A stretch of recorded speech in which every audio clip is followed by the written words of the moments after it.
I'm Sky Marson, the media coordinator of Software Foundation Fiji, and today I'm interviewing the founder of the foundation, Dr. Rohitash Chandra. Hello, Dr. Chandra. Hello, Sky. Can you tell us, why did you start the foundation? What was your motivation?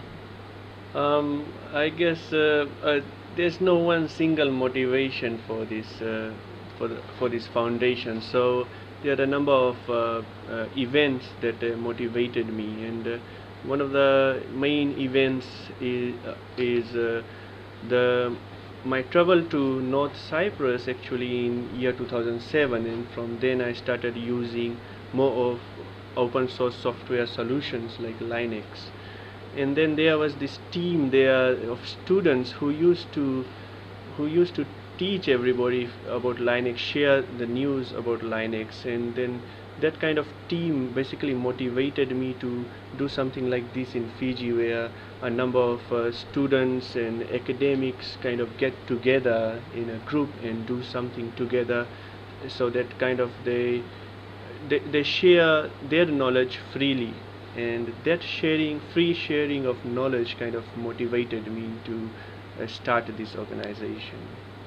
And moreover, other attributes, other events, I was a PhD scholar in Victoria University of Wellington from 2009 to end of 2011, and in the middle I came to Fiji National University as a lecturer in computing, and there I gave a workshop, a seminar on open source software in Linux, and then the group was very interested in free software, truly free software actually, where you download the software for free and share it with others, and improve education or any of the other aspects in our society. And then I proposed to the group about free and open source software foundation of Fiji, about setting up a free and open source software foundation in Fiji.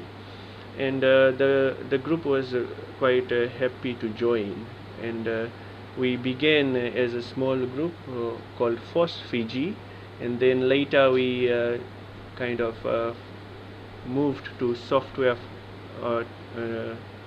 Foundation of Fiji. We changed our name to Software Foundation of Fiji. And the title of this foundation is generally software is something that everybody has access to or use every day, and it is not just about software developers or technicians who maintain software, but programmers, but also about the users. So the percentage of programmers and the software development people in the world is far less than the number of users, and the users actually can contribute and inform the developers about how good their software is, so they can further improve it. So we need a network of users and developers, and this network is something that can be there in the whole Pacific region, which includes Australia and New Zealand, because most of our developers and graduates from Fiji, they eventually end up in Australia and New Zealand and other countries, developed countries. So we need a network, and I thought that once we have a network of people, then we can freely exchange information, and a time will come when we will set up some businesses here, and Software Foundation can help people set up businesses in terms of advice and related activities. And in that way, technology, the progress of technology will be enhanced in Fiji. So what would you say are some of the main challenges then for software engineers and software enthusiasts in general in this region, in the South Pacific region? Yep, the main challenges, of course, is in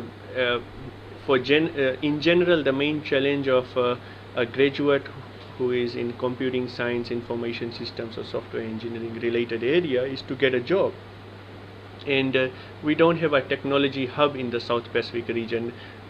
Fiji, Suva is known as the capital for the South Pacific, but even in Suva we don't have a number of that many software development businesses compared to the number of graduates we have. So large portion of our graduates end up in technical jobs. So the challenge is for setting up companies here, getting jobs from overseas, and since it is technology related, software development doesn't need one to, excuse me,